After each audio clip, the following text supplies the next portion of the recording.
Story शुरू करने से पहले मैं आप सबसे एक रिक्वेस्ट करना चाहता हूँ कि प्लीज मेरे चैनल को सब्सक्राइब करें, वीडियो पसंद आए तो वीडियो पे लाइक करें और जितना हो सके अपने फ्रेंड्स को शेयर करें। इससे मेरे चैनल को सपोर्ट और आपका प्यार मिलेगा, सो प्लीज कंसिडर इट। और आज की कहानी है खोई हुई गुड़िया भाग 1।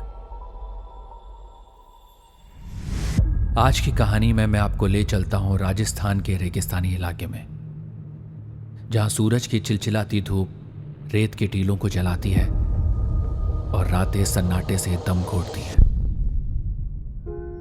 इसी उजाड़ इलाके में बसा है एक छोटा सा गांव राजसपुरा।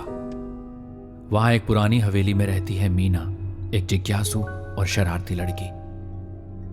यह हवेली पीढ़ियों से मीना के परिवार में थी। ऊंची मिट्टी की दीवारें और जाली लगी खिड़कियां समय को थामे खड़े थे। हवेली के अंदर का माहौल अंधेरे और रहस्य से भरा हुआ था। हर कोना गुजरे जमाने की कहानियां फुसफुसाता था। हवेली के एक कोने में रखा था एक पुराना बक्सा। यह बक्सा हमेशा बंद रहता था और उस पर एक सफेद चादर हमेशा ढकी रहती थी। इस बक्से को लेकर मीना के मन में हमेशा से ही जिज्ञासा थी। उसके दादा दादी ने कभी उसे खोलने की इजाजत नहीं दी थी। वे बस इतना कहते थे कि उस बक्से में कुछ पुरानी चीजें हैं जिन्हें छेड़ना नहीं चाहिए। उनकी बातों में एक अजीब सा डर छिपा होता था जिसे मीना समझ नहीं पाती। लेकिन जिज्ञासा का कीड़ा मीना को चैन नहीं लेने देता, खासकर तब जब तेज हवा में पुराने दरवाजे खड़खड़ाते और अलमारियां कराहती थी। ऐसा लगता था मानो हवेली खुद ही कोई कहानी सुनाना चाहती हो।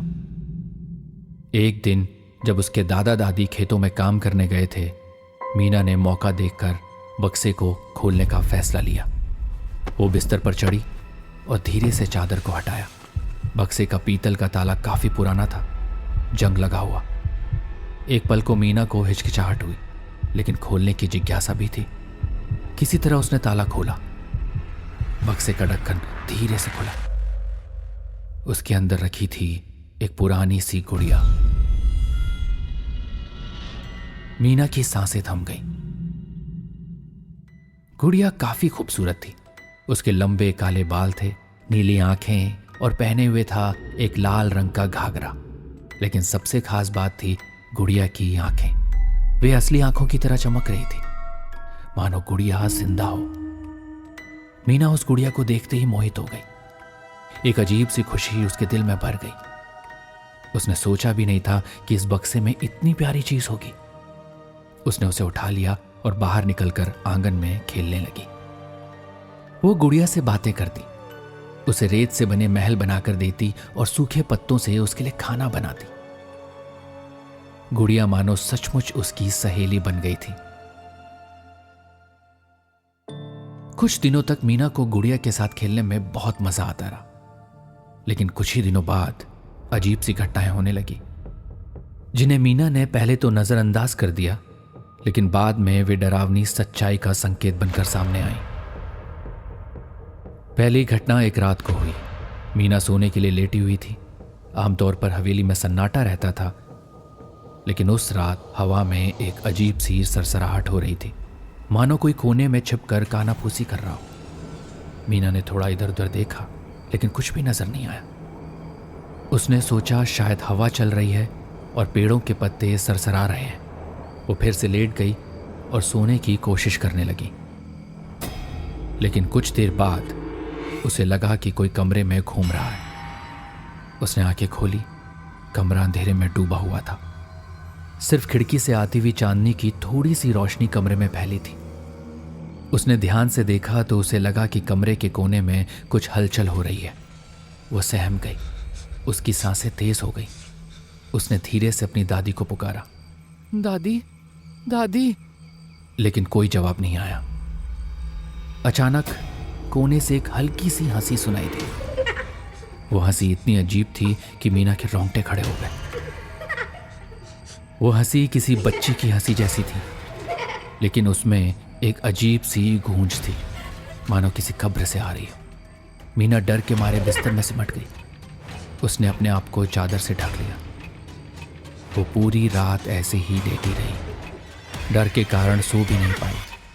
सुबह होने का इंतजार करती रही बस। सुबह होते ही मीना दौड़कर रसोई में गई। वहां उसकी दादी रोटी बना रही थी। दादी, रात को आप कहाँ थी? मीना ने घबराते हुए पूछा। कहाँ बेटी, रात को तो मैं यहीं थी, दादी ने जवाब दिया। नहीं दादी, रात को आप कमरे में नहीं थी, कोई कमरे में घूम रहा था और हंस रहा था, मीना ने जोर देकर कहा। उसकी दादी ने मीना का माथा छुआ और हल्के से मुस्कुराई। बेटी, रात को सिर्फ तुम ही कमरे में थी, शायद सपना देख रही थी तुम।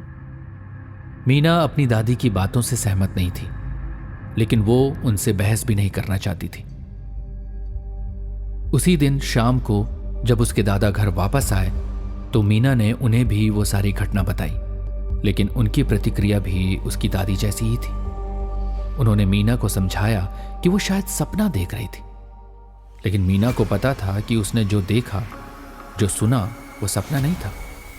ये कोई सच्चाई थी, एक डरावनी सच्चाई। अगले कुछ दिनों में भी अजीब सी घटनाएं होती रहीं। कभी रात को कमरे में किसी के चलने की आवाज आती, तो कभी अलमारी की चीजें खुद ब खुद गिर जाती। लेकिन सबसे डरावनी घटना तब हुई जब एक रात को मीना ने देखा कि गुड़िया अपने आप हिल रही थी। गुड़िया पहले अलमारी के ऊपर रखी हुई थी, लेकिन मीना ने उसे देखा कि वो धीरे धीरे अलमारी से नीचे खिसक रही थी। मीना चीखने के लिए मुंह खोलने गई, लेकिन उसकी आवाज अटक गई। वो डर के मारे हिल भी नहीं पा रही थी। गुड़िया धीरे धीरे फर्श पर आ गिरी और फिर कमरे के कोने की तरफ रेंगने लगी। मीना की आंखों से आंसू बहने लगे। वो पूरी रात डरी सहमी सो नहीं पाई। सुबह होते ही वो दौड़कर अपनी दादी के पास गई और उन्हें सारी बातें बताई। उसकी दादी ने गुड़िया को देखा और उनका चेहरा सफेद पड़ गया। वो कुछ देर तक चुपचाप खड़ी रहीं, मानो किसी गहरी सोच में खो गई हों। फिर उन्होंने मीना को कमरे से बाहर जाने को कहा और गुड़िया को उठा लिया। मीना कमरे के बाहर खड़ी होकर इंतजार करने लगी। उसका दिल जोर जोर से धड़क रहा था। कुछ देर बाद उसकी दादी कमरे से बाहर निकली। उनके हाथ में गुड़िया नहीं थी। गुड़िया कहाँ है दादी? मीना ने पूछा। उसकी दादी का चेहरा गंभीर था। बेटा, उस गुड़िया को अब यहां नहीं रखा जाएगा, उसे दूर ले जाकर दफना दिया जाएगा, ठीक है? उन्होंने धीमी आवाज में कहा। मीना उनकी बात सुनकर चौंक गई। लेकिन क्यों दादी? उसकी दादी ने मीना का हाथ पकड़ा और उसे हवेली के पीछे ले गई। वहां एक सूखा हुआ कुआं था। उसकी दादी ने मीना को बताया कि वो गुड़िया इसी कुएं से निकाली गई थी। कई साल पहले मीना के दादा इसी गांव में रहते थे, लेकिन एक अलग हवेली में।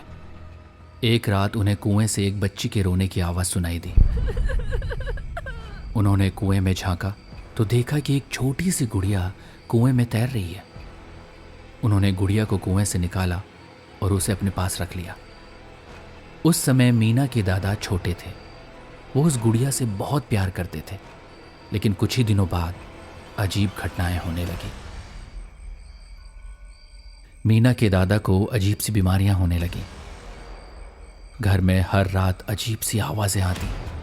उनकी परेशानियां इतनी बढ़ गई कि उन्हें हवेली छोड़कर दूसरी जगह रहने जाना पड़ा। उन्होंने इस खतरनाक गुड़िया को भी इसी कुएं में वापस फेंक दिया था। लेकिन सालों बाद जब वे इस हवेली में वापस आए तो उन्हें लगा कि शायद अब वो गुड़िया कोई परेशानी नहीं पैदा करेगी, इसीलिए उन्होंने उसे वापस रख लिया। लेकिन गुड़िया ने एक बार फिर से अपनी खौफनाक हरकतें शुरू कर दी थी। मीना की दादी ने बताया कि वो गुड़िया किसी मासूम बच्ची की आत्मा नहीं थी, बल्कि किसी बुरी ताकत का साया थी। उस दिन मीना की दादी ने उस गुड़िया को उस सूखे हुए कुएं में वापस फेंक दिया और कुएं को पत्थरों से भर दिया। उन्होंने मीना से वादा लिया कि वो इस बारे में कभी किसी को नहीं बताएगी। कुछ समय बाद अजीब सी घटनाएं घटनी बंद हो गई। मीना को अब रात में डर नहीं लगता था। लेकिन उसके मन में अभी भी कई सवाल थे। वो गुड़िया असल में क्या थी और उसमें कौन सी बुरी ताकत थी? ये सवाल मीना के मन में हमेशा के लिए गूंजते रहे। वो कभी भी उस गुड़िया को और उस सूखे कुएं को भूल नहीं पाई। दोस्तों, मीना की कहानी यहीं खत्म नहीं होती। अगले भाग में हम सुनेंगे मीना के साथ आगे क्या हुआ और क्या वो कभी उन सवालों के जवाब ढूंढ पाई। ऑडियो पिटारा सुनना जरूरी है।